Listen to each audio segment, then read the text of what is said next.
Thwick, thwick, thuck, thick. Is it thuck or thick? Thwick. Whip it out again. Okay. Whip. And release. You're a natural. Whip. Hi, I'm Phil. Welcome to my channel where I talk about lots of geeky pop culture type things, and today we're going to be talking about Spider-Verse. For those people right at the back who don't know what Spider-Verse is, where have you been? It's the new theatrical animated Spider-Man movie. So, what is it about? Well, this is set in a world where Peter Parker has been swinging around as Spider-Man for about 8 years. We get a nice little recap of those 8 years right at the start, where we get lots of clips, a lot of them taken directly from events inspired by the Sam Raimi films. We get stopping the train by holding it back. We get the car being thrown through a restaurant window. We get the dance. Oh, we get the dance. But the focus isn't on that Spider-Man. The focus is on Miles Morales, who is a kid who is just starting at a brand new school, an elite school that he has managed to get into. And he somehow gets bitten by another radioactive spider and gains Spider-Man's powers plus some more. As you can imagine, he's a little bit freaked out by this and he does the best he can. He ends up actually at a battle between Spider-Man, Peter Parker version, and Green Goblin. Now, the two of those are battling out in this big Hadron Collider type thing, which is turning on. It's apparently going to, connect to alternate universes, and they're having a big old battle, and Peter Parker manages to stop that temporarily, but unfortunately dies in the ensuing battle. Now, before he died, Peter Parker noticed Miles Morales there at the battle, and he made a promise to him that he would train him. Obviously, doesn't get to fulfill that promise because he dies before he gets the chance. Now, this Hadron Collider dimension hopping thing has been created by Wilson Fisk because he wants to draw out his wife and child from other dimensions because they've died in this one. But the battle that happened has set his plans back, but it's going to go ahead, but it might destroy the universe.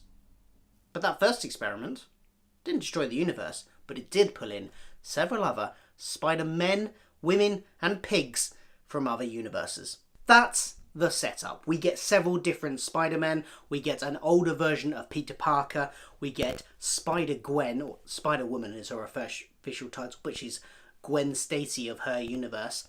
We get Peter Porker, the cartoon pig version of Spider-Man. It can get weirder. We get Penny Parker, who has a mech suit thing, and Spider-Man Noir. Can't forget Spider-Man Noir, voiced by Nicolas Cage. These are all versions of Spider-Man that have existed kind of in one form or another in the comics, and what's great about this movie is it brings in the various art styles from those movies. So Peter Porker, the Spider-Ham, he is animated like a hand-drawn animated character from a Looney Tunes cartoon. You get Spider-Gwen has her much more fits in with this world, but she does still have that kind of slightly distinctive style that comes from her own comic book. You've got Spider-Man Noir, who is completely black and white, and you've got what's her name? Penny Parker. Was it Penny? The girl with the robot suit version of Spider-Man or Spider-Girl, and she's drawn in a very anime style because that's her origin as an anime version of the Spider-Man mythos. And despite them all having very different animated styles, they all mesh really well and it works absolutely fantastic. In fact, while we're on that, let's talk about the art style in general, because it's such a groundbreaking, it's such a groundbreaking animation style in terms of it's something we've never really seen before on the big screen. The way it's drawn in a way it kind of evokes different comic books. I think even Sony have been talking about patenting the process that created it, so they obviously think it's pretty groundbreaking. And it works mostly really well. What I would say, however, is that it took about... I love the character designs. Absolutely brilliant. I think they all work, and I love the mixture of different styles from the different universes. They all blend really well. And the sort of character drawing, the way the character styles are great. What was a bit more difficult for me to get my head around initially was the backgrounds. because there's this very strange effect. Anything that's kind of slightly in the background has this kind of slightly out of focus. I'd almost equate it to the old 90s 3D effect, where if you had, you know, when you had the 3D glasses that had the one green and one blue lens, and on the screen they would have a outline of whatever you're watching in green and an outline in blue, and they would be slightly shifted over, and that's how they created the 3D effect. Well, it kind of felt a bit like that, but just constantly and without it being, you know, 3D. And it was a little bit annoying to start with, but I did find myself getting fairly used to it fairly quickly, and only noticing it after the first 20 minutes. I only noticed it every so often, and it kind of got a bit better. But that's the only downside to the animation style. I loved it. Other than that, it was absolutely brilliant. The characterization of all the characters are spot on. I used to read the Ultimate Spider-Man comics, which this is based off in Miles Morales originates from, and I read it from his inception through to when he merged in with the main universe, and then I sort of stopped after that. But I think the characterization is spot on for him. It's absolutely brilliant. The actor did a great job. I think Nick Cage is brilliant as Spider-Man Noir. He does an absolute great, as you'd imagine, Nick Cage does brilliant over-the-top performances, and it fits really well with this because he has to be this really exaggerated 1920s detective noir figure, you know, making, you know, grand gestures and things, and it works really well here. So great casting there for him, and all the other characters as well. The guy that plays Peter Porker, I forget all their names now, the guy that plays Peter Porker, he's quite a famous comedy actor, and he does a great voice for that as well, that you can just imagine coming out of a Looney Tunes cartoon. And there's some great meta jokes all wrapped around these people from different dimensions. There's a bit with Spider-Man Noir, who is of course completely black and white, and from a completely black and white world. He's fascinated by this Rubik's Cube. Peter Porker at one point says, "That's all, folks," obviously referencing Looney Tunes. There's just lots of great little moments like that. I thought this was a brilliant film and a great choice to introduce the concept of a multiverse to a wider audience, because us comic book fans know about multiverses. We are well versed in multiverses.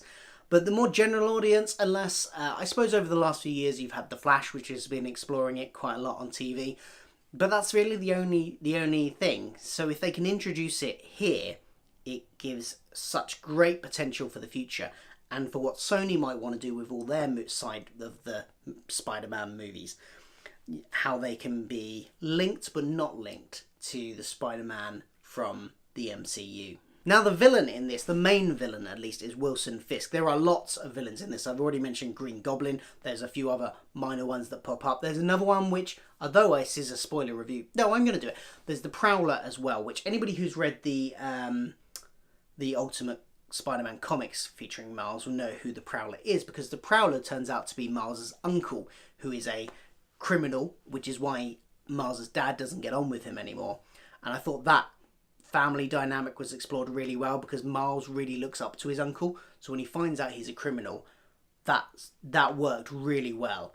And you know, you could see the shock from both of their faces, because at the same time that, well, fairly soon after that Miles discovers that his uncle is the criminal, his uncle discovers the guy he's fighting under the Spider-Man mask is his nephew. And that all worked really well. And then, of course, yeah, you have Wilson Fisk, who I think had a great, although his character design was a bit odd, I thought. The one character design I wasn't entirely sold on, because he does look like he's a head stuck on a chest. I know he's meant to be big and bulking, but it was a little bit too much over-exaggerated, I think, compared to all the other characters that we saw. It didn't quite fit in with the rest of the style. But given that he was from Miles's universe as well, and, you know, he didn't fit in with the rest of the style of Miles's universe. If he'd come from a different universe, that might have made a bit more sense. But he didn't really fit in. But what I loved about him was his motivation. He had some really good motivation there for his plan to risk the whole universe, you know, including his own death, effectively. He didn't care about that because he was trying to get his wife and son back, because he felt that they had been unfairly taken from him. They had found out what a cruel, vicious man he was in this universe, and they had left him and then promptly got squashed by a truck while they were running away from him. And clearly he feels some guilt for that, but also some injustice for that, and I thought that motivation was really good for the main villain there as well. This Spider-Man movie is definitely one of the top 3 Spider-Man movies of all time.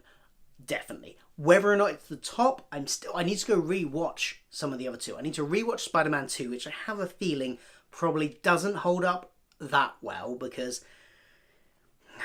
I haven't watched it in a long time, but I have a feeling it probably doesn't hold up as well as I'm imagining it might do. I haven't really watched it since, the current generation of superhero movies comes out, and that current generation have upped the game so much that I just don't see how it can hold up. But I need to rewatch it before I make that decision finally. And then of course we had the amazing Spider-Man Homecoming, which is also brilliant. So it's definitely in the top 3, this one. I suspect it's probably in the top 2. And I think I need to watch them back. I think I need to watch this and Homecoming back to back to decide which one is the better Spider-Man movie. Which one, have you seen all the Spider-Man movie? Which Spider-Man movie do you think is the best? I would give it... I don't know how I could give this film anything less than a 10 out of 10. It is so good. It is brilliant. And if you haven't seen it, get yourself to the cinema while it's there. Support this movie, because I really hope we get more. I really hope we get more sequels. And I really hope... I would love it if the live-action Marvel...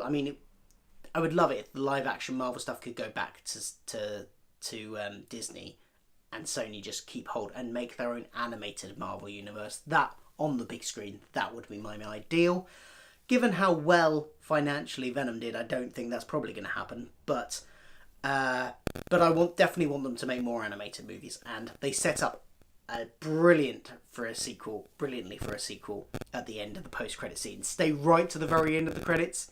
It's a long wait, but it's worth it.